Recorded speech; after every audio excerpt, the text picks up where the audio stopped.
Ladies and gentlemen, welcome to the Empty Quiver, everything archery related and a little more, proudly sponsored by Tethered, Vantage Point Archery, and Darton Archery.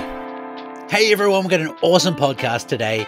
ANTTI SAARENMAA from Finland is one of the, most influential people in the bow hunting scene in Finland at the moment. He's part of the Finnish Bowhunting Association, and he is also the man that is driving the scientific research between how effective a bow is compared to a rifle. And so most of those tests have been done now. They're just, calculating the data. He goes into all that soon. He goes into what the tests are, how they set it out, what they're hoping to achieve from it. This is a great podcast. He's a fantastic guy. Enjoy. Auntie, how you doing, buddy? First off, thank you very much, for coming on. This is going to be a pretty cool talk, I think, especially for people in the Nordics. They're probably very interested to hear about yourself and what you got going on and stuff like that. So welcome on. How are you? Nice to see you. Thanks. I'm happy to be here. I'm fine. I made a New Year resolution, which means more gym, better food, less beer. Let's see how long this lasts. Are you sure you're Finnish? You just said less beer. Is that a real thing? Yeah, I'm not sure about that yet, but I said it as well. Yeah. That's cool, man. Yeah. How long? Like, are you someone that's good at sticking at resolutions?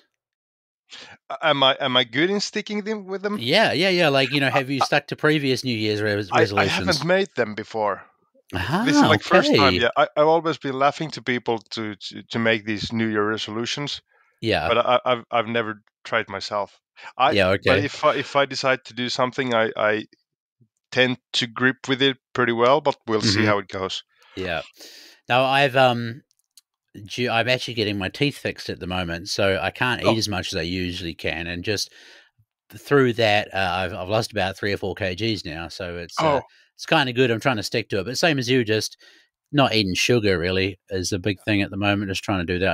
I can't, I still like a beer and stuff every now and again, but yeah, it's just what it is. So yeah.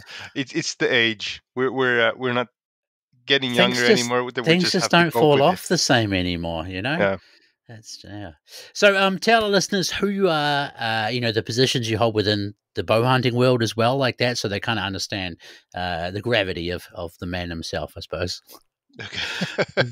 ANTTI SAARENMAA is my name. I've been bow hunting since 2010, and I've been sitting on the chair of the chairman of the Finnish Bow Hunters Association for now, I would say 6 years maybe.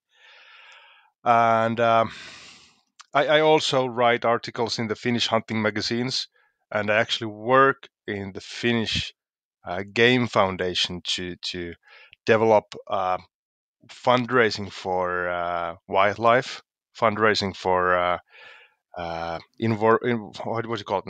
Like habitat restoration. Yeah, you guys do a lot with swamps and stuff, right? Swamps and wetlands. Mm-hmm. Yeah. But yeah, about the bow hunting, I've been since it's funny. I used to think for 2 years to kind of consider that should I buy a bow? I had never before bow hunted, or I've shot like self-made bows when I was a kid, and I was like about 20 something years old, and I was thinking like, should I buy a bow? Is it like a real thing? Am I gonna be happy with it? Is it just another stupid hobby that I start and then stop in a year? And after 2 years of kind of thinking about it and considering, I bought myself a first compound bow in 2009 or 2010, and I would have to say that it kind of changed everything, because I went to the bow hunting so hard I couldn't think of anything else. I woke up like 6 in the morning to be able to go for an hour, to come back to home before my wife and kids would wake up, just not to hear the nagging all the time. They're like, Mm-hmm. "Oh, Mm-hmm. into the archery range again." And And yeah. It's like you were cheating on them and they didn't even know, but it was with a bow. Yeah. My other missus was a Yeah, bow. that's right. Where have Yeah, you been? Where? No, I yeah, haven't been anywhere. Yeah, yeah, yeah. I was a naughty boy. Uh, yeah. but anyway, yeah, it's funny to think about it in retrospective because I didn't understand how much it would bring to me. I'm working in the um, hunting industry or hunting, environment Mm-hmm. nowadays. I Mm-hmm. got off the banking world, and I would say everything is just because I started bow hunting in 2010. Yeah, it's awesome, mate. It really gripped, well, for me at least, it really gripped me. You know what I mean? Like I haven't done anything else. Probably computer stuff actually, and hunting are the two things that I've stuck with. And bow hunting way more than rifle hunting. It's really in my blood for some reason. Can't explain it. Just Yeah. enjoy it way a lot more. So yeah. And so, do you do stuff with the European Bow Hunting Association, Federation, I should say, as well? Or I'm not in any kind of a position there, aha, but okay. I attend their meetings or web meetings now and then, mostly just to go through what we have in here, or what's the situation here in the Finland. Uh, but that's in Finnish Bow Hunting Association. There are two people that have a position in EBF, and they're Ari Mm-hmm. Kontiainen and Juha Kylmä Aha, yes, yep. currently. Yeah, Mm-hmm. Cool, I gotcha. That's good. I'm kind of a sidekick that gets dragged to the meetings now and then. To be honest, you're probably in the best position there, kind of like a little free from like you got your own little bubble there, I suppose. So Yeah, yeah, I would maybe say so. potentially removed from a little bit of the politics. I don't know, but yeah, it is Yeah, what it is. I would maybe think so too. I've noticed that the more stuff I have on my hands coming from the hunting, politics or bow hunting, like outside of the real hunting, the more stuff you get on your table that needs to be done with the computer, and it's out. Everything is taken out of from your hunting time, and Yes. I sometimes hear myself swear that I will never say yes again to any kind of another work that's related to hunting, and I will just make it my hobby again. But things go as they go. Mm-hmm. Yeah, for sure. Yeah, No, that's so we have a little tradition on here.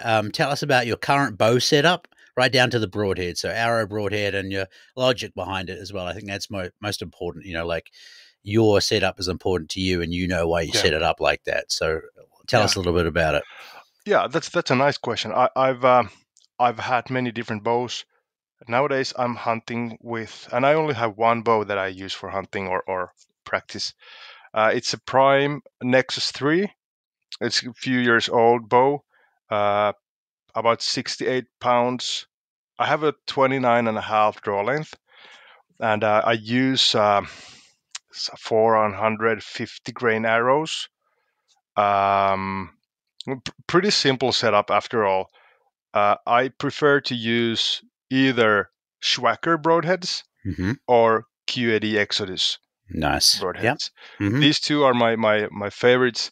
And if I go after like a larger deer or larger animal, like if I would go into the wild boar hunt, I would put the Exoduses in the arrows. And back home here, when I shoot mostly like smaller deer or roe deer, I like the Swacker Mm-hmm. because it makes so big hole to the Mm-hmm. animals. I've noticed that the blood trails are pretty big. Yeah, that's the whole thing. Is like a lot of people shit on expandables, but I think they're just like any other tool, and they do have a place. Yes, Obviously, and the thing is that like everything, even fixed blades, there are shitty fixed blades out there. So absolutely. it's the same with expandables. You just have to get good ones, and Yeah. I've asked actually VPA to make an expandable, but they're not really into that. So Oh, if they did, interesting. I probably would use one exactly like you said on smaller stuff. Like before I was sponsored by VPA, I did a lot of goat shooting in New Zealand, and I was using those cheap Alibaba Express Yeah. knockoff hypodermics on goats, right? Yeah. And they're a one and done, but boy, they work like fantastic. Yeah. I mean, there was Okay. nothing wrong with them. I mean, after the shot, they're a bit bent or whatever, but they were sharp before Yeah. like that. Like you don't want to shoot 30 euro broadheads into goats. Yeah. Like it's just stupid. It's not even, yeah, it's not a good idea at all. So, I um, totally understand that. I've been using the same broad. Like my recorder was a couple of years ago. I shot 6 or 7 animals, mostly roe deer and maybe a couple of rabbits with one arrow and one broadhead. Oh, Always nice. the same exodus. I pulled it off the ground and sharpened it, and maybe washed the blood out of it, and then just used it. And Yeah. I love the broadheads you can use like that. But Hmm. actually, I have to tell you, it's not long ago I shot whitetail fawn with easy shot, good shot placement, with the exodus in front of the arrow. And then I noticed that, hey, there's no blood trail. What happened? And I find the arrow shaft sticking on from the ground, and I see the insert with the broadhead next to it, also sticking out of the ground. Interesting. And then I went and followed the whitetail fawn, and I finally found it laying down. It was not a pretty story. I had to put it down with a knife. Hmm. Um, but what happened was that the arrow shaft broke in the front. It maybe had a little crack in it, Yeah. just in the front, Yeah. and it broke in the hit. And the broadhead itself had taken another direction after the hit through the cavity, Yes. and the arrow shaft had made another exit wound and came through Wow. like a pencil.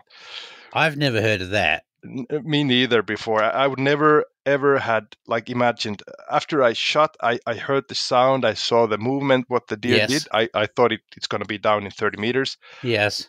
And but yeah, it taught me one thing, because I've lost a lot of inserts with broadheads Yes. after a shot. So what I've done, I've just washed the arrow and just like, okay, it's okay, and put another insert. But you might have these cracks in the front. And Yeah. now I know that if you have a crack in the front and if you have a hit on the leg bone, you might have the insert to, twist and Hmm. broke and shatter, Hmm. and you will have a really bad shot with you. Yeah. Yeah. Yeah. That's insane. I've never thought about that. The only thing that like I've had personally that's crazy, like the first whitetail I shot with a knock, Okay.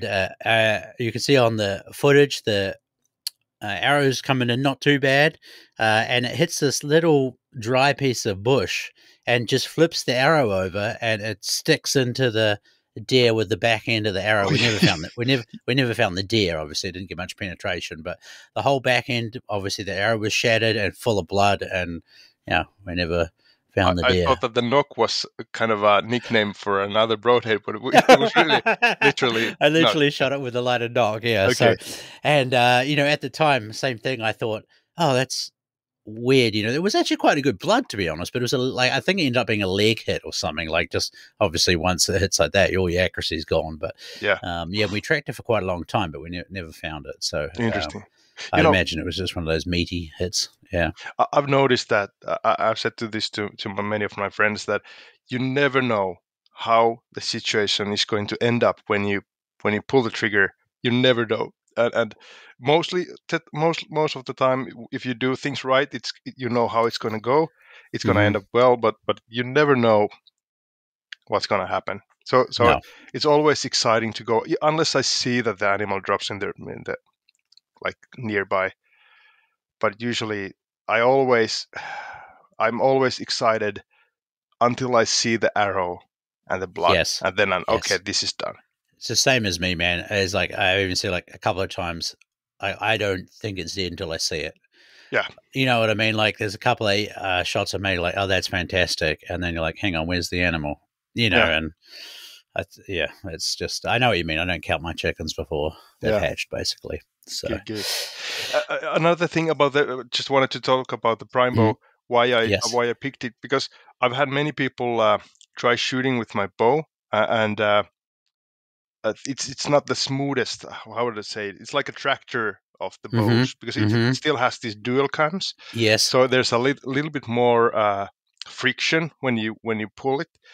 Uh, but the reason why I actually picked up the prime bow, and just because of this, is the draw curve or the mm-hmm, power curve. mm-hmm, mm-hmm, It's really even. It's really smooth. It's more like I would say it's not that compoundy. If yes, you yes, take like a Hoyt turbo I something. know. I Yeah, know. and they like, Yeah. oh, bloomp, go to Yeah. the back wall.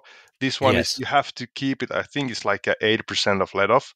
Hmm. I modified it a little bit, so I like the bow because of its smooth and kind of dependable.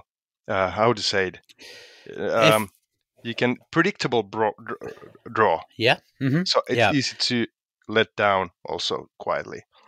Because that's what I love about the Darton bows. Not so much the bow I have at the moment, but the Spectra E. It was just like a complete round, like smooth draw cycle. There was no lumps or valleys or anything in it, which is good. And you hear about those people saying about sitting in the valley and stuff. Well, there is still like a nice little valley in the back there, but it doesn't feel like you have to climb up a steep hill to jump into it.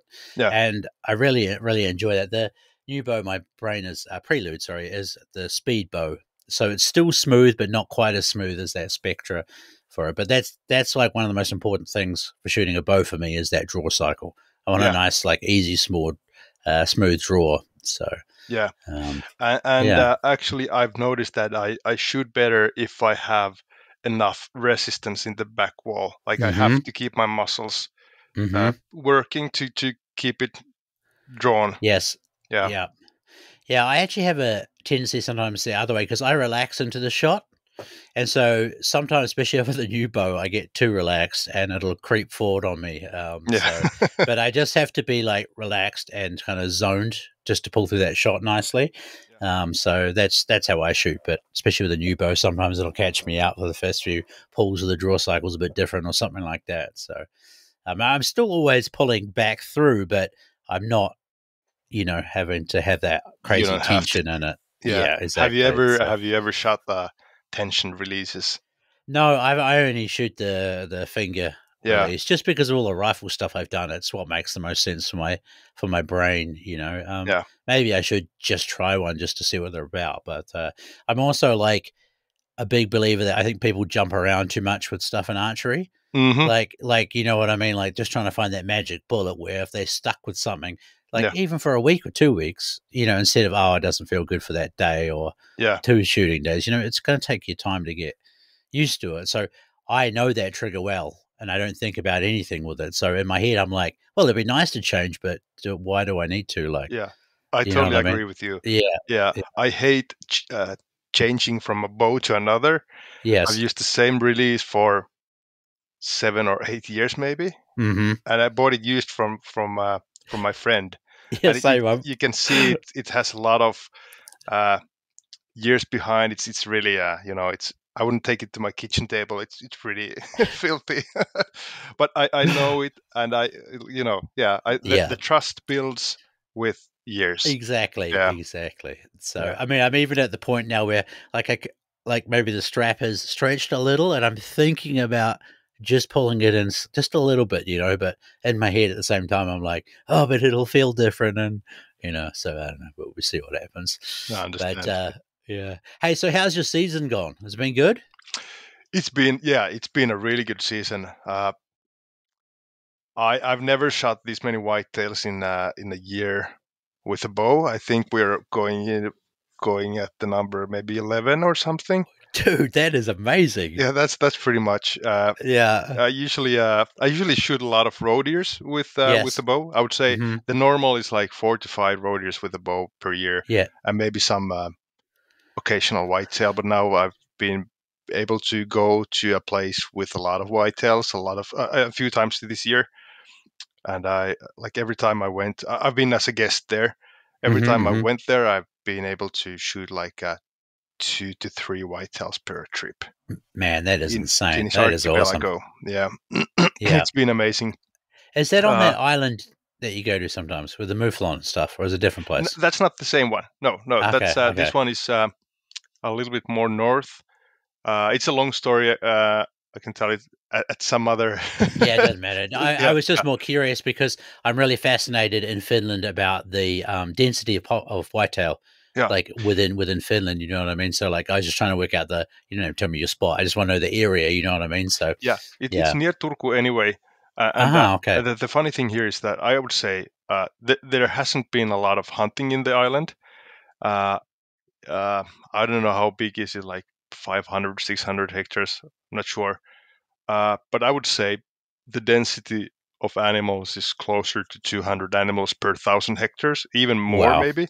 Wow. I would Yeah. say it's easily one of the densest places I know what comes to the whitetail population in Okay. Finland. So how much do I have to pay to get in on that trip then? I understand. We'll work that out maybe. But the thing is, the phone numbers there, like if you go to any place like any else place in Finland, Hmm. you see a lot more whitetail fawns, and we had trouble finding them in the early fall. uh, Almost all of the deer had liver worms, like a Yes. parasite that comes to the animals when the population is too dense. Yep. Yep. And all the adult all the adult deers had that. So Yeah. it's Wow. Does yeah. that affect the meat or anything, or you just can't eat the liver? Sorry. Like, are they still okay for human consumption with that? Yeah. They are. Yeah. You can eat the liver if you want. You just have to cook it thoroughly. Gotcha. It doesn't. What I read, it doesn't pose any risks Hmm. to the eater. We didn't eat the livers. They were like, you don't want No. to. No. No. It, yeah, No. It'd be off-putting too. But yeah, yeah. yeah. So, And imagine, but like all the hunting was done with a little feeding, little baiting, and also from the trails. And yes. even like um, I haven't like you can see places with massive baiting, Hmm. and with the deer being used to being baited in the same place year after Hmm. year, and you can Hmm. tell that they come to this bait like it works really efficiently in Yes. that place. Because it's an island, you have to go there by a boat. We weren't able to do anything like that with in a big scale, so Yes. we just had some corns like here and there, Yeah. and still we would see whitetails like every day. We would have situations every day. The hardest part was to go there during the November, because the day was so short, and we Yes. had some minus degrees, Yes. and the animals were nocturnal at that point. That Yeah. was the hardest case, but still I was able to harvest 2 whitetails that place. Like Nice. it's, Yeah. I've never been anywhere like that. We got, because we went to Salo this year, we got absolutely screwed by, it kind of went warm. I actually, I'm only assuming that's what it was, but like I was rubbing my hands together. There was so much activity on the trail cameras everywhere. And we turn up and almost kind of that night before that day, the trail cameras just went dead. Oh, And Dana shot one and I shot one, but that was it. And there was no other deer seen really. I mean, obviously driving around we saw them, but nobody else. Oh, sorry, Paul. Yeah, one of the other guys missed one as well. But from what we'd been seeing with the activity, I was like, man, this is going to be a crazy week, you know. yeah, And then it went, yeah, because it went back to being kind of warm again. And I don't know if that just stopped moving for a little bit because, like, maybe a day or two after we left, um, they were all back moving around again on the trail cameras and everywhere. So, yeah, and it was like the whole club was like that. You know, I was asking, it's like, hey, has anybody got any movement on the trail cameras? And nah, so yeah, it's just weird. And that was what was that?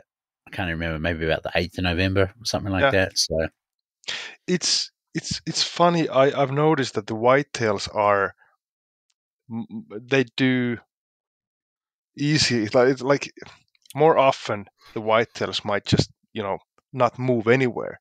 You might not see them at all, like hmm. for a few days. Hmm. I don't know if it's the weather or the moon or something, but with the roe deer, you can pretty much predict that if they come around at like 5 o'clock, they will do it like every day. Hmm. They're more stable Yes. goers, yeah. But with the whitetails, sometimes you just they just disappear. Yes, and that's the whole thing because there's like a lot of animals. Well, maybe not compared to some parts of Finland, but there are a lot of whitetail there in Salo, and um, just they just disappeared. It's like they're just staying in the deep forest, and that was it basically. So Yeah. yeah, I don't know, but yeah, it was a fun trip anyway. And Yeah. the only reason I shot my one is because one of the clients didn't go where I said to go.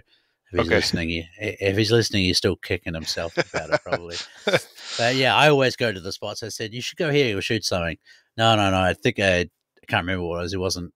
because we had a spare saddle set up. That's what it was, and he Yeah. wasn't confident to set it up there. Oh yeah. And I said, okay, well, you can go wherever you want, but I'm going to go there. Yeah. And sure enough, shoot the whitetail. So I got yeah, myself my first saddle gear this year.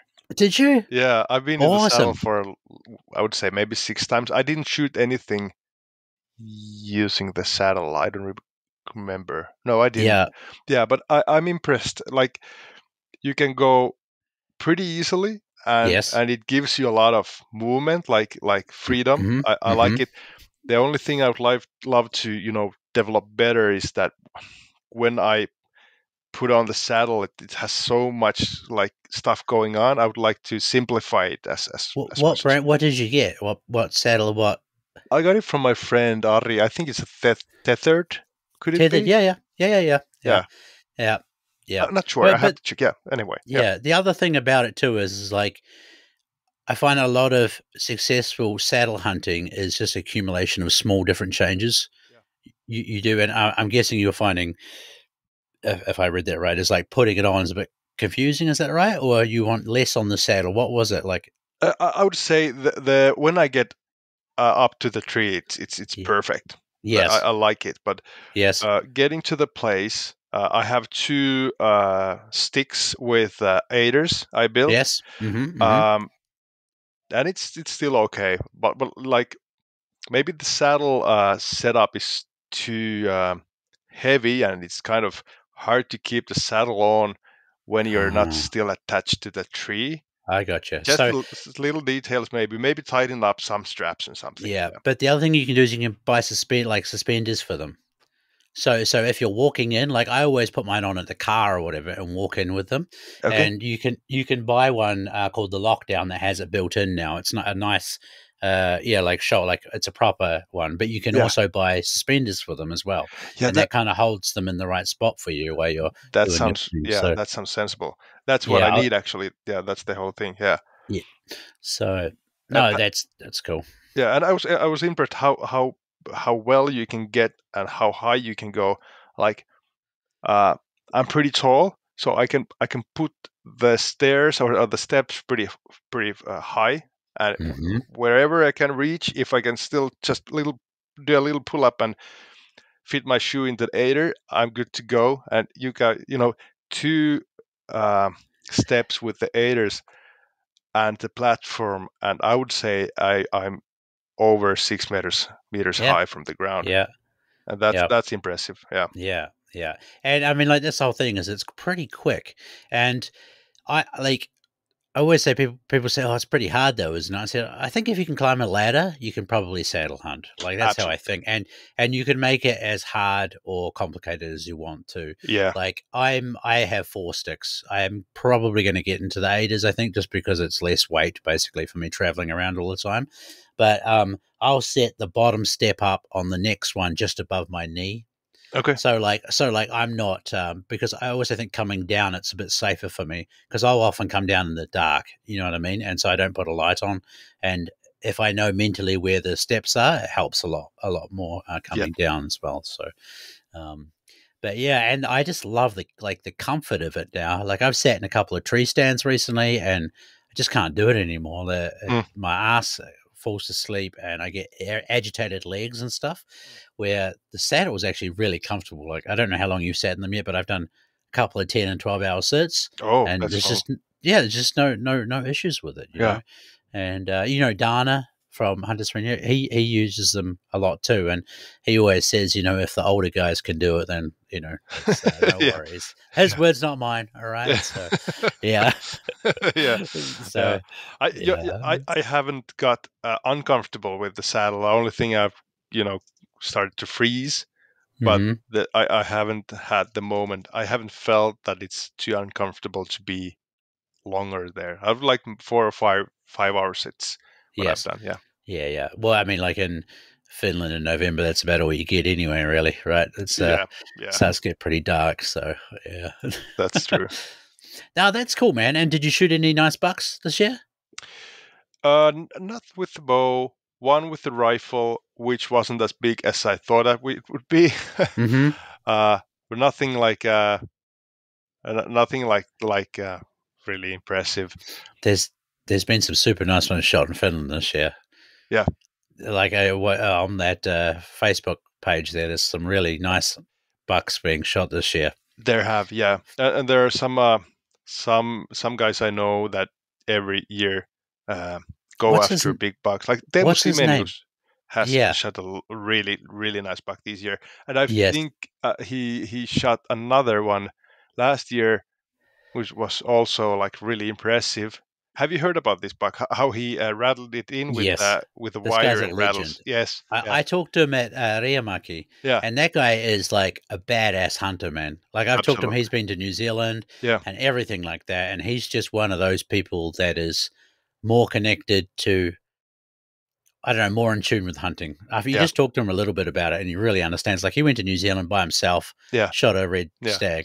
You know what I mean? He Like, does everything by himself. Yeah, yeah, and yeah, I respect that. It's yeah. that shows a lot of like huntsmanship. Yeah, Yes, exactly. That's yeah, the one. Yeah. So, but for the viewers, listeners, tell them about the rattling thing because I think it's yeah, yeah, impressive. yeah. What Teemu had noticed that when he rattled, the deer, the bucks always circled around. I think from 30 meters, and but they never came close enough for a bow shot when he used the rattles by himself. And he used to go to hunting with his friend Manu, I guess, sometimes, so that other one of the guys would have the rattles, and another one was trying to be at the trail where the whitetail would come in, like 30 meters from the rattler. But then he wanted to solve the situation when he was rattling by himself. So he attached the rattles, the antlers to the tree, attached a string to the antlers, and the string was like 30 meters long. And so when he pushed the string, the antlers rattled, and the buck actually went just on a good range from Teemu himself, and he was able to shoot the buck that way. I think the last year. I'm not talking about the 2023 but the season before. Hmm. And I think he succeeded with the same technique this season. Hmm. I think Yeah. it's fantastic. It's you have to be like a little bit of crazy scientist to Yeah. start doing things Do you like know this. someone's going to totally steal this idea, but it kind of goes off that. I've always thought like it would be cool, like only in pre-made setups, but if you had a little Bluetooth speaker on the opposite side of like, say you have your bait site and you're, you know, looking down at the deer and like behind the deer, if you had a Bluetooth speaker that you could just play like a little deer noise or something, right? So the deer looks away from you so you can draw or something like that. But that would also work out like if you can play rattling noises through the speaker. That I'm sure that would work. The only problem here is I think we have legislation Oh, you're not making it allowed that in illegal. Finland. I think so. I'm Aha. not Yeah, sure, okay. but that's I've tried to call in a lot of animals, and a lot of times been missing like a good sound, which Yes. would mean some kind of electrical device. Uh, you know, I had to do this kind of a similar trick the last season. Now I had two deer feeding next to me, and they were both like their asses towards me, and I was Yes. waiting for them to turn so I could take a shot. And I was waiting for like 15 minutes, and I kind of decided that this is not going to happen. Like I'm going to wait, and they're going to stop feeding and go away. I'm not going to get the shot.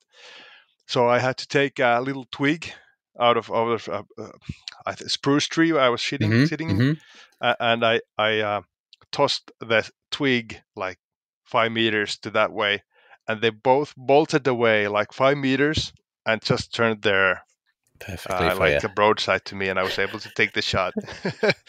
I was like, yes, I did something well. Uh, I had a kind of similar but different. When I was in Georgia, I dropped my bow out of the tree 20 feet, super accidentally, and this was actually on the way down, and Yeah. I just had a massive brain fart basically. But the bow miraculously was totally fine. Okay. Like there was dirt in the cam and stuff like that, but it had just fallen struck perfectly on a structurally strong point, apparently. Wonderful. And I tested it and stuff. But the only thing that broke, actually, I guess, just because of the jarring, I have the Hamsky arrow rest, and the little piece of rubber that like you push the arrow through, so it sits in there. Yeah. That had kind of bent, and when I tried to straighten it back off, it kind of like broke fully. So I just pulled it off, and I was just mentally aware of that. Have my finger like a little bit up just to make sure it comes off. But what I didn't think about is when the deer came in, they were quite steep below me. Oh, And so when I aim down, obviously it's kind of already floating off the rest a little yeah. bit. When I pulled back, it came off the rest, and so I'm full draw with the arrow not on the Fuck. rest. And I tried to kind of like bump it back up into it. That didn't work, and Yeah. so I had to let it down. But that noise of it coming down made them scatter like that a little bit. Okay. But it ended up being a better shot in the end. Well, position wise, my shot was terrible. Actually, it was a little bit too high, and I got the artery under the spine. It was a good bad shot. It still Yeah. fell over in like 10, Ended up well. Yeah. 10 seconds, but it wasn't what I was trying to do, basically, is the problem with it. So, yeah. But anyway, yeah. It was just repositioning deer, but that was not intentional. So, Yeah, I think I've had that happen quite a lot of times as well. yes. It's Yeah. always, and in Finland we have like the best. My favorite time of hunting roe deer with the bow is the winter when it's cold. Mhm, You have mhm. to put a lot of clothes on, but I like how everything is silent and that I like the surroundings. Yes. But Yeah. you have to be really careful because if you have like minus 15 degrees and no wind, everything makes sound, and it's Mhm. it's really hard to draw the bow if the animal is like 12 meters from you. Yes. Shoot for it, yeah, and especially roe deers because they're like Yeah. really twitchy and jumpy Yes. animals. Yeah.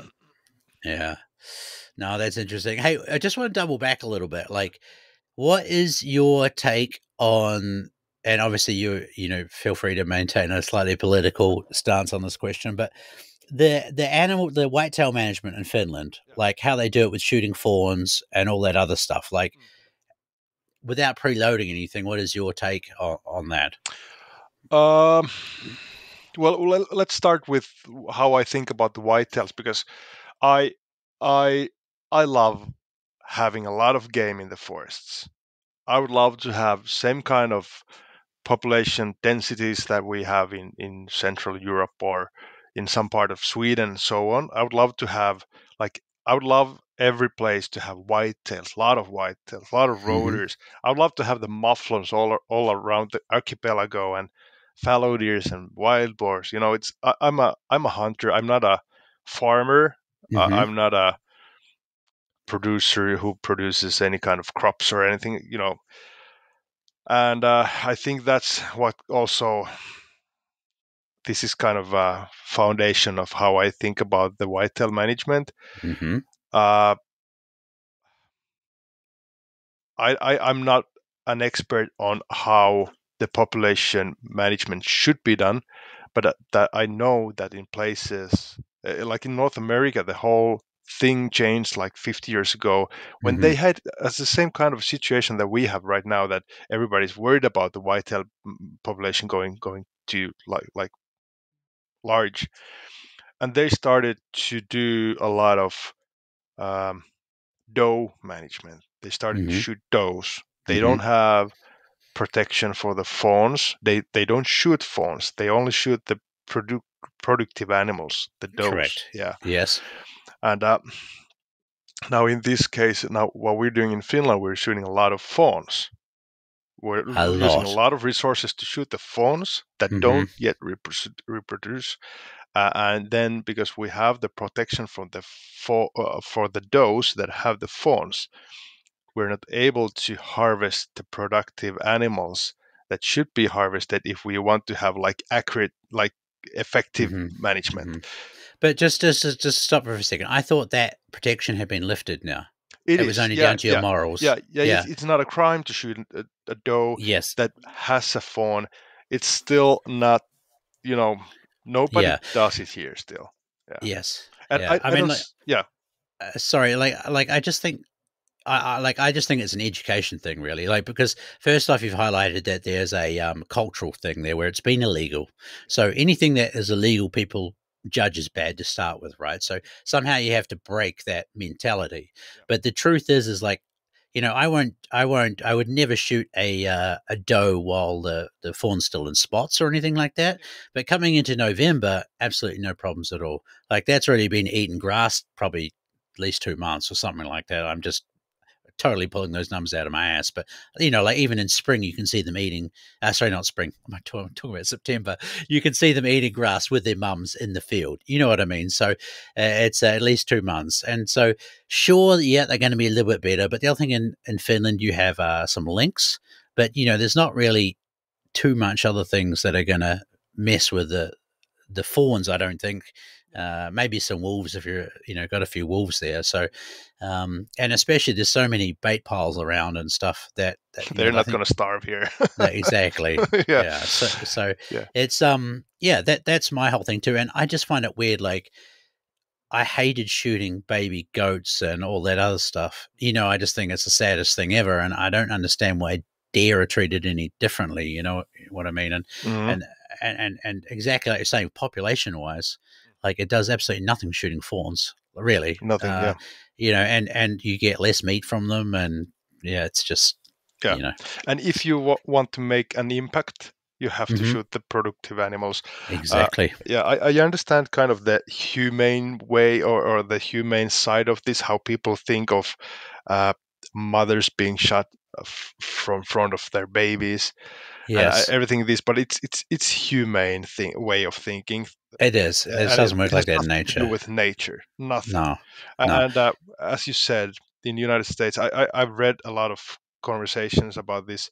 Many Americans put it this way: if the fawns have spots, they still need their mom. If they don't have Hmm. spots, they'll be okay Hmm. without the mom. Yes. Yeah. Yeah, it'd be interesting to see. I mean, because America does so many studies, there actually must be some scientific studies on that, I would imagine. I would say Um, QDMA pages, Quality Deer hmm. Management Association, probably should have a lot of documentation about Hmm. this, I would say. Hmm. Yeah, but I don't understand why. Like, I'm just gonna like maybe again, I'm putting a human approach on this, but you're murdering babies. You know what I mean? Like that's but again, that's a like nature doesn't care. Yeah, And the most cut and dry point of that is if you watch whitetails come in, who the mum pushes the babies in front yeah, to yeah, to the to the bait site. It's not yeah, like it's the most caring mother in the world. Obviously she looks after them, but roe deers are different. It's so funny. They'll leave their young ones lying in the bush and go and check it out themselves first. So absolutely. And yeah, and on the flip side, sorry, I just because I on that totally makes sense that fawns are going to be okay, right? Because at some stage, the mother roe deer has died, and the fawns on themselves, going to be by themselves, and so she must be confident that they, have survival instincts to be able to do that. I'm guessing. yeah, So yeah. I But don't know. this whole thing is we have um, people here say that the it's unethical to shoot the mother from the front of the baby, but they still shoot the baby from in front of the mother. Exactly. It's stupid. And then I see Yeah. pictures of somebody shooting like two or three fawns on one pile, and then the mother after. And Yes. from my point of view, I have to say that when because we had a situation where I knew that my friend had shot another fawn from a Yes. whitetail, and then I was in the same stand a few days after, and the same mother with the same baby, the one that got like Mm-hmm. survived, Mm-hmm. came there, and I shot another baby. And I have to say that I kind of also had like, okay, now she's coming to this restaurant the second time, and now the second child is shot. So Yes. uh, it doesn't feel good. It No. like we have everywhere we have these conflicts. Yes, and I just think like if you value life, and I would say 99% of people do, Yeah, it's like those young ones haven't even had a life yet. The mother has. yeah, Uh, so I don't know. It just you know that's a heavy. a scale that I weigh things on a lot. Actually, is especially with young animals. Yeah. So, Yeah. but same with you. I've shot fawns. I've shot quite a lot of fawns now. It's just because that's what they want you to do as well. And Yeah. yeah, I don't know. So Yeah. But management wise, I know that the quickest way to get to the wanted result would be the way that the North Americans go. mhm. What comes to the shooting whitetail bucks and understanding the meaning of good trophies, what does it tell you about the population and the healthiness of the population? That's a thing that I think Finns have a lot of learning to do, Yes, or believing I to do. agree. I I agree. see so much of these comments like you can't make soup out of bones, and I can't tolerate it. Yeah. Okay. Yeah. We all have different like things we are Mhm. looking for to Mhm. get from Of the course. hunting. Yeah, Yeah. but still, uh, there is a value in having big bucks and cherishing having them around. Yes, for sure. And but the other thing too, right, is they they'll say, "Oh, you can shoot all the spikes and stuff like that." It's like how do you know that they were not going to they the Salo Club, and I've talked to Yuha about this, they want big bucks there and they do kind of good management. But I don't understand why they are not actually shooting the 4 or 5 year old ones. Yeah. Because you have no idea what that spike is going to turn out to be. And if you shoot the small ones, you're never going to get big ones. But if you only shoot the big ones, then by that point, you only have big ones there. Yes. You know what I Absolutely. mean? And I've Absolutely. I tried to know. talk, Yeah. yeah, and I've tried to talk to them a little bit about this. And I mean, obviously, you know how hunting parties are in Finland. A lot of politics there. Yeah. It's every man's got a different opinion, and Mm. And some it's guys hard to make. just want to fill up their freezers, which is also Hey, understandable. but Yeah. but go shoot some does. Yeah. Yeah. If you don't care about antlers, totally fine. And I'm just going to remind everyone too that most of these people live on the hunting grounds. Like in the hunting clubs, they're the landowners, or they're very close to it at least. So it's not a massive feat for them to go hunting. So Mm. that's the whole thing. Is if you have to pass a deer that night, oh well, or whatever. Like that's just my mentality about it anyway. And, I think the hardest thing is you probably won't see results for 3 or 4 years. Yeah. You know, but you will see them eventually, and it would be amazing. That's So for sure. One place I go hunting whitetails with a rifle, quite a lot close to where I live. They have a good rule, which is like they have all kind of, especially all of the kind of middle-aged bugs. I would say I remember like from 4 points to 8 points is a no-no. You don't shoot them. If you want to shoot a buck, shoot a really big one. mhm. And I like the idea what they have Yeah, there. Yeah. yeah, yeah, and again too, like because like they say, oh, you can't make soup from antlers, right? But I tell you what, you make a lot of patties from a big buck. Yeah. There's like a lot of meat on a Yeah. big That's animal. yeah. And if you don't want to shoot them in the rut because you're worried about the taste, then you don't have to do that either. It's fine. That's a common one too that they, Yeah. Which will. is actually bullshit because they taste the same in the rut I, or I after think, or before. I think so as well. But every time I say that, like you've been, we deal with a lot of red stags in Lavia every year, and if Yeah. you get that skin off fast enough, there's really no difference in the Yeah. meat. And Yeah. I just think it's down to people's meat handling and hygiene and all that other stuff. So like they cut all the belly skin off where they piss over them. Yeah. They pull that whole flap off. That's like one of the first things that goes, and they chuck that away. Yeah. And they re-rinse the knife or using a different knife. You know what I mean? It's just yeah. Absolutely. So 100% I believe in that because I've yeah, had piss like bucks what do you like they smell like piss, and yeah, I'm like, exactly. okay, this is horrible, but when you do it well, it doesn't, you don't have it No, anymore. And one funny thing happened. I shot the buck this year with a rifle. It was in December sometime, and it still smelled like urine, and I, yes, I field dressed it without any gloves, yes, and then I took to a slaughterhouse where I skinned it with the gloves, and I was yes. super careful.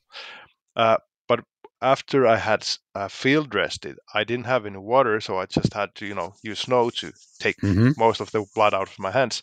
Mm-hmm. Then I come back to home after having the carcass ready and everything at the slaughterhouse, and I take a toothpick and I start, doing things with my teeth, and I'm like, I have a taste of urine and intestines in my mouth, and I'm like, I was watching at the toothpick. I'm like, what the fuck are these? Like, and then I have another one, and I'm still doing it, and now and then I have like really, really like a strong Yes. taste of Yeah. urine in my mouth, and Yeah. then oh, I didn't wash my hands after I field dressed the animal, and after I touched the back legs where Mm-hmm. they have the urine and the Mm-hmm. glands and everything.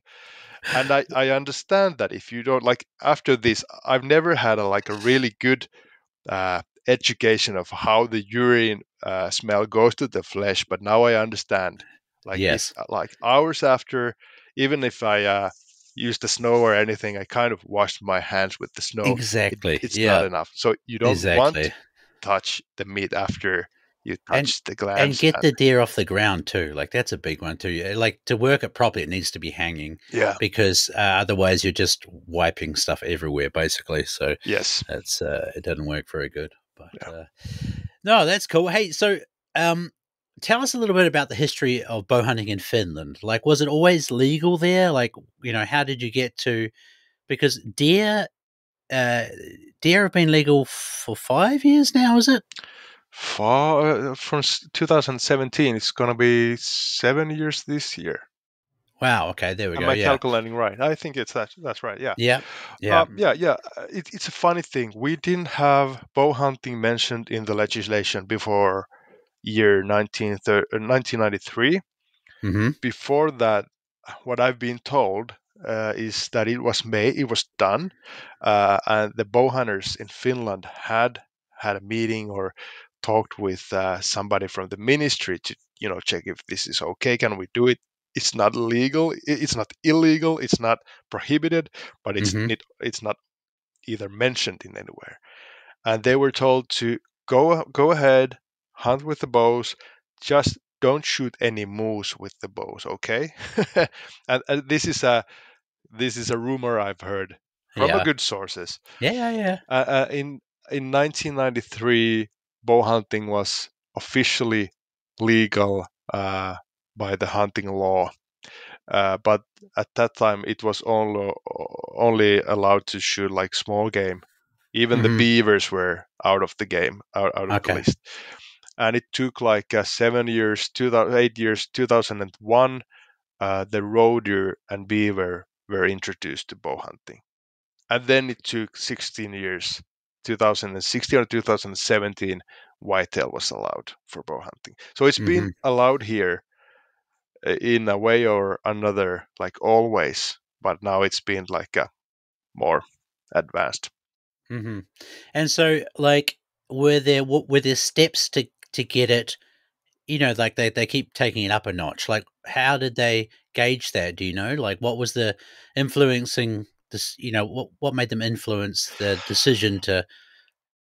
About the 2001 roe deer and beaver advancement, I don't know, and about the 1993 hunting law, like change, I have no idea. I know 1993 was a big year because Yes. I think there was a lot of things that weren't in the law before, and then everything was introduced. Mm-hmm. But about the whitetail 2016 or 17, uh, it was in the discussions for years, and Mm-hmm. the people from Finnish Bow Hunters Association and active bow hunters in Finland had been in contact with the Ministry of Forestry and Agriculture and some Mm-hmm. key members there uh, to get it through. That was the thing, and we still have. I have, I would say, good and pretty. How do you say? Not close, but it's easy for me to call to the people in the ministry, That's good. and we've been open about the advancing bow hunting legislation in Finland pretty much all the time after I started in the chairman as a chairman of the as a Finnish Hmm. Bowhunters Association. We've been also talking about the moose, legalizing the moose bow hunting here. We tried it in 2018, but it was actually, and it went pretty far. I would say it was a matter of week or two to get it done. But our government fell just before, and after that, the whole government changed. Uh, the whole atmosphere changed, and then it's still there. It's still on the table. It hasn't been buried. I've had some discussion with the ministry, but it's right now it's not the time to maybe take it further, at least in the close future. Hmm. And so, does that lead into the research that you've been driving? Yes, actually, we started this research. The research, yeah, yeah, about. Let me introduce it Yeah, quickly. yeah, Yeah, do it. yeah, yeah. Yeah. We Sorry. actually this all goes down into the moose legislation process, because when the new legislation with the proposal of the new legislation with the moose included was doing a kind of a, how do you say, a round of comments, and it had some negative comments from animal welfare organizations, and one of the most usual comment was that there's no scientific research done on how animals suffer when, or how effectively they're killed when they're shot with the bow. Hmm. And we had some North American studies. We had one Danish really good study, but they weren't scientifically peer reviewed, which is the process to get like really, Hmm. how do you say, Yeah, I understand. yeah, To make it more official, I know what you're trying to say, but yes, yeah, valid. yeah, yes, valid. This one, yeah. And when we heard that the government collapsed, and the proposal for the moose is going to left on the table, it wasn't included in the eventual legislation change. We decided to make sure that one day we will have scientifically peer-reviewed research Hmm. about bow hunting.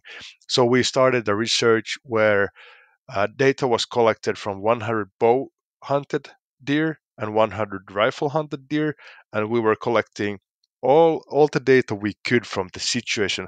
What was the point of impacting the animal? What was the point of exiting the animal? What was the shooting distance? What was the fleeing distance after the shot? Um, Hit, like missing rates, how many shots were shot, like how many bad shots, and like everything we could. Then we also collected blood samples of some of the animals to try to find out if there's a differences in the cortisol levels, like the stress levels in the animals, Hmm. depending on the weapon or depending on the point of impact. And we also gathered some uh, kill shots, like videos of Hmm. how do the animals behave when they're shot with a rifle or bow. And we've we've stopped the gathering of the data. We've the process of forming it to a report and a scientific report publication is now going on, Cool. and we'll see the results. I don't know how long it's going to take, but that will give us something, some kind of a tool to show what kind of a weapon bow is compared to a rifle. I like And it. the interesting thing is, we were asked for scientific researches about bow hunting, but there's no scientific researches about rifle hunting either. So, Really I tried to look for, maybe there's somewhere, but nothing like we could use. interesting. So now we maybe have some kind of a benchmark of on some level of both of the weapons. So, so I just want to reverse then. Like, how do they like in Sweden? You know, they put weapons into hunting caliber groups. Like, oh, my brains. But like, and it's based on joules. Yeah, Per, you know, like, so there must be energy studies then done, is there? Or maybe they know that from military stuff. I don't know. Do you know I what I don't mean? Like, know, how are they deciding that energy if there's been no studies but done? there's a lot of things in legislations that do not uh, are not based on anything scientific. They're just like Uh huh. Uh huh. That makes assumptions or sense. somebody's how you call it, Feeling empirical that. experiences that are Mm, translated you Yeah, know, okay, so maybe that's what it's about. I'd Because say. I love freaking the Swedes out because they use a lot of different calibers in New Zealand for deer hunting, Yeah. and a lot of them make Swedes angry. Like a lot of people shoot fallow deer with 223s, even some red deer and stuff like that in, Okay. in, in New Zealand. And again, I'm not saying like everyone does, right? But the thing is in New Zealand, there's no legislation about what calibers you can use or Okay. on what. But the thing is, it still works because at the end of the day, everybody likes to get a deer down. Yeah. So only the psychos are going out with 22s and Yeah. stuff like that, Yeah. which probably already happens here. Do you know what I'm saying is that Absolutely. it's Yeah. it's human nature to want to harvest that animal. Yes. So why are you going to use a caliber that doesn't work properly? Absolutely. Yeah. Yeah, Yeah. so it's kind of interesting. Yeah. So, but Absolutely. Yeah. It's but the whole thing is like we have, yeah, as you said, we have a lot of, or as I said, that we have a lot of things in the legislation or in the current practices that don't really are not based on anything mhm, like studied or research or anything. They're just like norms that have been formed makes as a sense. standard Yeah, because of this is what something. my granddad used to shoot this, so it's going. Yeah. Yeah. It's going in. Yeah. So Absolutely. no, Yeah. that's interesting. So what is the preliminary results looking like for this test? They are looking like what I kind of expected them to be. Mm-hmm. There are some interesting things like uh, many of the rifle shot animals have been dropping on their tracks, like straight from the heat of the bullet. But many of them are also spine shot, and we can see Yes. because we have lots of the shots have been marked as spine shots or head shots, so that's natural. But then we have Mm-hmm. some lung shots that also end up in the deer dropping down immediately. Mm-hmm. But we haven't been kind of identifying low lung shots or high lung shots. And from my experience, if you shoot a high lung shot, even if it doesn't hit the spine, the animal drops easier Correct. than Yep. if you shoot it low. Mm-hmm. But if we kind of take away all the animals that have been dropping right away, the fleeing distances are identical to the bow and the rifle from Okay. the preliminary results. Mm-hmm. Mm-hmm. And this is just like my observation from the raw data what I've been Yes, I understand. Yep. looking. The fleeing distances are the same. Um, the missing, like the amount of bad shots, the percentage is the same. It was like 3% or something, or maybe 6%, but still really close to what the Danish had on their roe deer bow hunting research, which showed Mm-hmm. like wounding percent of like 3 to 5%. Mm-hmm. Goes right on par with that. Yep. And it was the same with the both weapon types, with the difference that with the rifle kills, uh, all the wounded animals were eventually killed. Maybe because they shot a follow-up shot Mm-hmm. or something else. Um, and with the bow hunters, I think two animals were unrecovered. They weren't Yep. recovered ever. But Mm-hmm. still, we had like 130 bow kills in Yeah. total. Wow, So that's that's a awesome. little, really Yeah. little low Mm. percentage.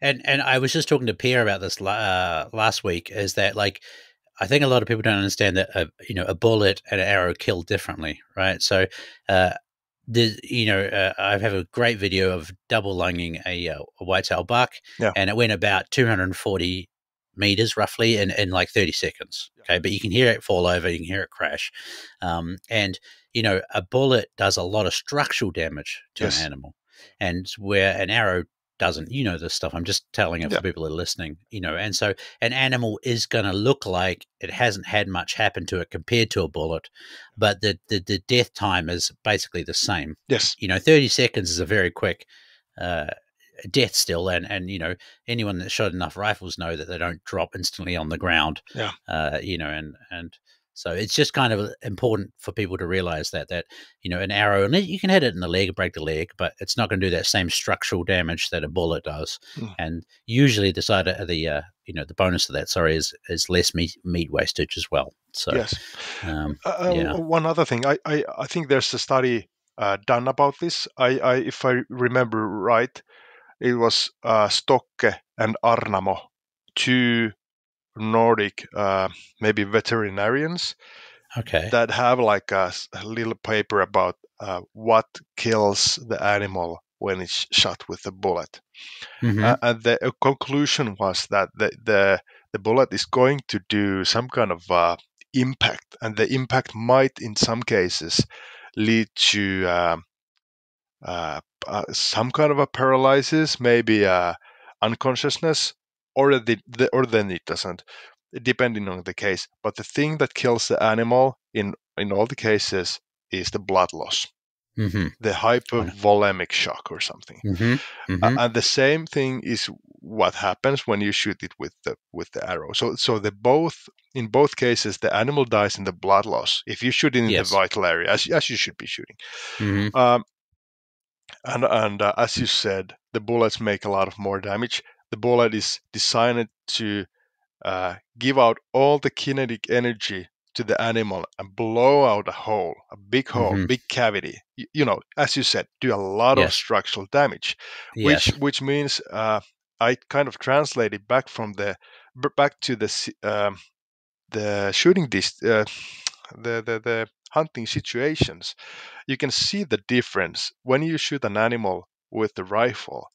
It usually the kind of marks the hit really, really like how to say. There's a strong. You can see that it's hit. You can hear the whack. Yes. Yes. You can hear it from 150 meters, and you can see how it bounces and it runs like hell. Mm-hmm. This is what I see. Like every time I shoot a whitetail with a rifle, this is what I see, Yes. and it Mm-hmm. goes like, well, from 50 meters to 200 meters with the double lung shot. Mm-hmm. Then you shoot the animal with the bow. It goes through. It doesn't give out any energy. It doesn't give the same whack as the bullet does. And the animals run, but they usually run differently. They don't Yes. run as fast. They don't run as far. They might Yes. stop for a while and then continue running. Mm-hmm. And from my point of view, this tells me that the reaction of the animal and the what it feels when it's hit is totally different than with the bullet. Mm-hmm. This is just Mm-hmm. I like agree. this is kind of taking the theory, kind of putting it into the practice, and actually, what I see, what I experience, is showing what the theory is. Mm-hmm. This is my Yeah. Uh, interpretation. yeah. Yeah. Yeah. No, I 100% agree with you. And like I like a lot of times, especially the red deer. Actually, I see, especially there's a couple of factors there. I think you have to get a pass through for that to happen. The deer with an arrow hang out of them definitely know something's not right. Yes. I guess they can feel that. I think expandables do have more of a punch to them. They, you can hear that Yes. versus like a. Yeah, I mean, obviously, let's go to the other extreme where we're like a single bevel two blade, right? Yeah. That's probably polar opposites. One's 100% penetration, the other one's more like a bullet, I suppose, the expandable. Yeah. So, but often they jump. Like, what the hell was that? And it happens a lot on the red deer that I watch. Even some of the ones in New Zealand I shot, they'll run 40, 50 meters and then look around. Yeah. Like, it's like they think maybe another deer's hit them Yeah. or something like that. They just don't know what's happened. And then from from that time they stand there, they'll often walk away. Yeah. They don't, they don't run off And then from they that. just pile up. Yep, that's it. Yeah. Yep. And the other thing, and I don't know if you agree on this now too, but you know, I know with a deer, if it hasn't fallen over, if I can still see it from 30 seconds, then it was probably not the best shot. Like everything I shoot that's in the money on the 10 ring is usually down at about 12-ish seconds, but up to 30 seconds. So past that, if I know it was a good shot, like in the area, then I'm starting to think maybe I got a single lung or something like that. Do you know what I mean? Like that's just my visual assessment of. I don't even know how we got onto this topic, but yeah, like it's just they're very quick and efficient. Yes. Yeah. So Another thing I've noticed that even if the shot is not perfect, I've had a lot of roiders with back lung and liver shot mm-hmm, actually drop down really quickly, like in mm-hmm, I would say 15 seconds, 20 seconds. Yes. Yeah, and it's interesting. Yeah. I'm pretty sure that if you don't hit any big bones, especially if you don't break any ribs, like it doesn't give you the animal a hit. No. They might be there's a lack of the adrenaline rush that would Mm-hmm. make it go farther, and that's Yes. why they drop down pretty close. Yeah, that's it. And I'm sure you've done it too, but like I've shot a few animals now twice. Yeah. Like if I can still see the animal, Yeah. I will put another shot in it just to help speed Yeah. things up, and I think that's just my ethics on it anyway. I probably didn't need to, but Yeah. I'm just going to, If if you're able to do it well, I think hmm it's yeah. Yeah. Yeah. So, no, it's interesting. And I think, I mean, actually, I know that you get pestered by Swedes all the time for that research because it's hanging. They think it's hanging everything up here. And I don't really know if it is or not. I was talking to Pierre about that last week, maybe. And I'm very, like I've kind of removed myself a little bit from the Swedish bow hunting world just because I was getting frustrated with it all. And so maybe I don't know what's going on, but I really don't know what their plan is in terms of getting things legalized. And I feel, I feel like the whole weight of Sweden's resting on your shoulders, basically, from what I understand.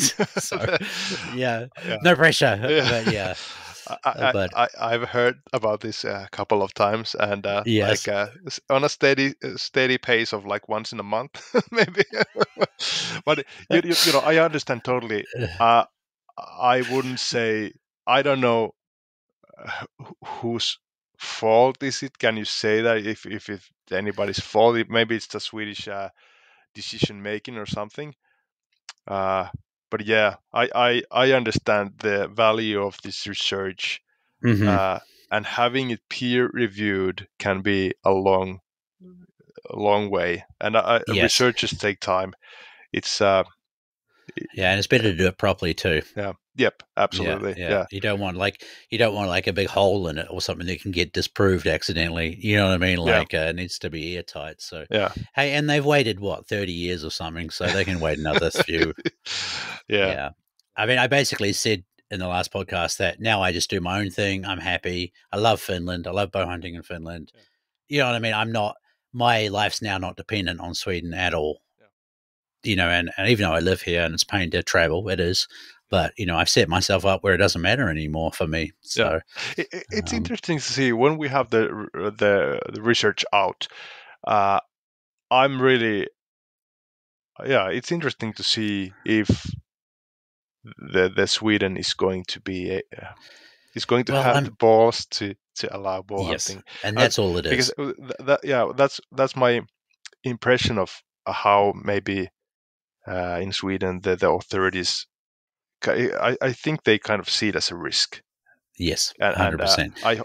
I hope it's covered with this research and everything is going to Yeah, go okay, but still I think there's much other things in the way ahead next to this research. yeah, 100%. Yeah, And because that's sadly what I'm picking is that at the moment they're waiting for this, but as soon as this gets released, they're just going to find something else to drag it out with. Unfortunately, there's like nobody. I mean, what are they doing? Like, I don't see the only people that are normalizing it is myself, who's trying to get other influencers involved. We've got Madeline, Pierre, and stuff like that. And yeah, I didn't have anything to do with it, but the Yakstugan podcast guys are getting into it now as well. And this is the only way I think that we're going to get it is that it's just seen more and more in the Swedish hunting culture yeah, and it's more normalized and people start to accept it. And because, I don't even know how many active bow hunters there are in Sweden, but we did like a quick roundup of people I knew only through social media, of course, right? And it was about 30, okay, and when you have such low numbers, where is the pressure? Why? Do you know what I okay, mean? Like you're never going to get anything 30, through.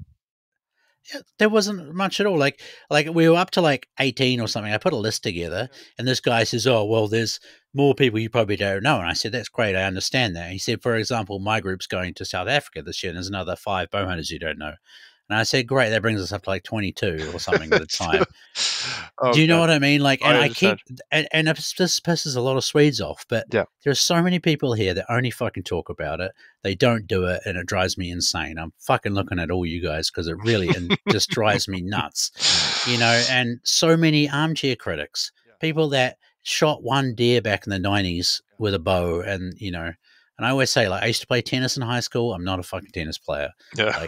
Like you really need to be actively doing it to show, Sweden and everyone that you guys want bow hunting. Yeah. And the more you do it, the more photos you take, the more stuff you put out, Yeah. the more it helps the whole situation.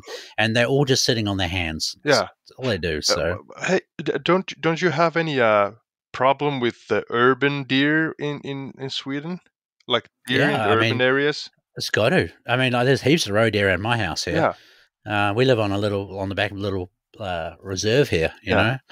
So If I think of myself, like if I didn't bow hunt, like if I couldn't bow hunt from in the future, it would take a lot of hunting opportunities away from me. But yeah, there's a lot of places here that we hunt only with the bow because of it's urban areas. We can't hunt yeah, with a rifle, and the 100%. shotgun Yeah. is making too much noise and everything.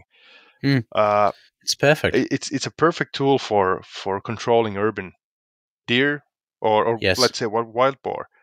Yep. And now, like shooting, I haven't calculated how many animals I've shot with the bow in Finland, but it's they're 3 digits anyhow. Hmm. And seeing how well it works, like having it as a hunting tool next to my rifle and with my shotgun, Hmm. it's on par with them. I have like empirical experiences that it's as good as any weapon. And there's Yeah. no sense in the world that makes it inferior. Like, No, and I'm the same as you. Like, I did a lot of pest control in New Zealand with rifles, yeah, and you know, I mean, it was pest control, so it's different to hunting. I do firmly believe that, but rifles aren't perfect, shooters aren't perfect. It's all up to your skill level with whatever you use, and if you use any tool wrong, then you're going to get bad results, yeah, basically. yeah. That's how it goes. Yeah. Yeah. So, hey, buddy, I think you know it's been bloody good. I think it's a good spot to wrap it up. You got any final thoughts? No, not that I come up with. It's been a good talk. Yeah, That's I been quite really good. enjoy it. I want to get Tunnelly on Yeah, because you know how passionate Tunnelly is it about is. white-tailed deer, and he's a good man. Yeah, So kind of. it should be good. But I just think there needs to be more people making noise about this. Sweden, stop sitting on your hands. Get out there, show you actively want to do it. Put it in all the social media pages. Half the battle is that well, not most of it, but a lot of the rifle hunters still don't understand it over here. So, yeah. But hey, I have to say the same thing is Mm. with the shooting the moose with the bow in Finland. Mm-hmm. The people, like the hunters themselves, have to approve it, have to understand it to make the authorities think it's a good thing. There we go. Yeah, and Exactly. and the way of influencing as you do is, I think it's the main road to the target. That's how it Yeah. happens. Yeah, Mm-hmm. it Yeah. it can't come from the top. It can't come Yeah. from the top from the authorities. It must come down from the people. Yes. Yeah, And but the thing I don't understand, right, is that why does it take some little guy from New Zealand, well, not so little anymore, but to get this to happen? There are people in Sweden here that have a lot of public, what do you want to say it? Some of them have shops. Some of them have a lot of, if they really cared about it, there's a lot more they can do. The Swedish Bowhunting Association, surely they've got a budget to start doing some PR. Like, I never see anything from them. I just don't understand what they're doing. And maybe they're all too old and they don't understand the actual. No, I'm just being honest. Like I've been in associations, the Arboricultural Association in New Zealand, and they didn't do social media until I got there. And now it's one of their main, like, I've long left there, but I set up their social media pages, and it's a great tool to get, anything across you need. And then you just need to leak into those heavy rifle hunting influences and stuff like that. Most of them are happy to try something different, and Hey, I think Yeah. you always need some kind of a catalyst for a change, Hmm. and that's for sure. That I understand, and also I've noticed myself, like in many things, many jobs I've done, you Hmm. sometimes you end up going to the same path really easily. It Yes. happens even if you don't notice it; it just happens. Hmm. Hmm. Um, yeah, I don't blame anyone, and I only want to say that I understand your point of view, and I understand that sometimes you need somebody from outside Yeah. to start things up. Hey, think about, like, have you ever been in a job, in a team, and somebody leaves the teams, and sometimes and suddenly the whole team dynamics change. Hmm. The number one sales guy goes off, and the next number one sales guy is not the one that was second, but Yes. might come from the behind, from the position 10 or something. I've seen Hmm. this in the banking world, and in Yes. teamwork. uh, Changes are needed, and sometimes you need some external, Yeah, things. and part of it is 100% my fault. Like, the job I had for 5 years was English only speaking office. Okay, and in Sweden, everyone wants to speak English to you once they've worked out you speak English. Like, I can go to a shop and try and order something in Swedish, and they'll look at you a little bit, and then they start speaking Swedish to you. It's English to you, English, yeah. and if I had a better understanding of the Swedish language and how to talk it better, then I would probably try and get involved in it Yeah. more. But again, it just is. There's already a natural divide between me and the association there just because of the language thing Mm, alone. So um, but yeah, I don't know what the answers are. Like I say, I've decided I made a conscious effort just to set myself up to do what I love to do. And, I love Finland. I love whitetail deer hunting, and we have great times every year anyway. And I don't need the Swedish Bowhunting Association, basically, is what I'm trying to say, which is very sad. But that put me in a less stress free place, worrying about it all. And, I still, like I say, just by, Hunter's Friend Europe and you and a few other people, try and influence people. And I'm going hunting with Madeline again from side by side hunting at the end of this month. So yeah, we do some more bow hunting and stuff like that. But that's the only way, I think, is to normalize it. yeah. And I'd love to know more. I don't know if Anders probably doesn't even listen to this stuff, but or someone from the Swedish Bowhunting Association, if you'd love to come on, have a proper, respectful chat about things. Yeah, but let's see. Maybe I'll write them a letter. I think that's a good idea. I think you guys Yeah. should have a discussion about this, like have a Hmm. chat. I think there's a room, or there's a need for all kind of influencing. I think there's a need for associations, but if there's no influencers like you, that they're like, this is Hmm. the whole thing in Finland. We've noticed that we've had a lot of more hunting YouTube channels. We have a Yes. lot of hunting Instagram accounts. It's been like blowing up in Yes. the last 5 years, and I think it's been missing from here before, and it's changed a lot of things, Hmm. and I think it's needed. If you don't have that, you don't have, it's one level of communication and influencing. It has to be Hmm. there, and Yeah. it needs people like you. Yeah, yeah, but I mean, like in this grand scheme of influencing stuff, I'm still very small, and I'm kind of like in the wrong pond again because I don't speak very good Swedish. You know what I mean? So I'm trying to reach English speaking people, and a lot of, like we're saying, a lot of Swedes do speak English, but I've noticed that they do prefer to watch Swedish speaking influences and stuff Yeah. like that. So I'm kind of like pushing shit uphill to start with, just from where I live. You know what I mean? Yeah, So it's it's not the not an easy same. position. Yeah. No, Yeah, it's not. So but I just it gives you yeah, freedom. You can say things it you does. want, and just tell that, hey, sorry, I don't speak, Yeah, language barrier. yeah, that's right. Yeah, Or yeah, was I yeah, rough? Language barrier. yeah. No, no, Yeah. no. I mean, I'm like one of my good friends said to me, "You know what? You'd be a great politician for 1 year." Because like after that everyone would get sick of me basically. And yeah, but it's just like I'm quite a straight shooter and I like people back. do that as well. So I just think politics in general is too soft, a lot of all over the board at the moment. So, but yeah. Anyway, buddy, hey, thank you very much. Listen, I really hope we get to do some hunting together next year. I know we say that every year, and it gets too busy, and we never organize anything. But it'd be great if we you invited me to Salo in. so many times. I'm sorry, I've never. Yeah.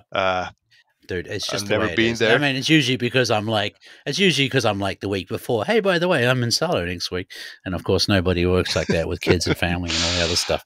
It's hard to get off like that. So, yeah. No, but it's worth a try. Hey, Auntie, yeah, exactly. You never know, right? You never know. So, buddy, thank you so much. I really appreciated this. It's been a good, insightful chat, and hopefully, it's help put some more information out to people, especially about the good work you're doing with our research. So, yeah, perfect. Thanks, bud. Hey, and happy New Year. Thank you. It was nice to be here. Happy New Year, and see you hunting this year. Kiitos, buddy. Thank you. Thank you for listening. Appreciate it. Make sure you follow us for more.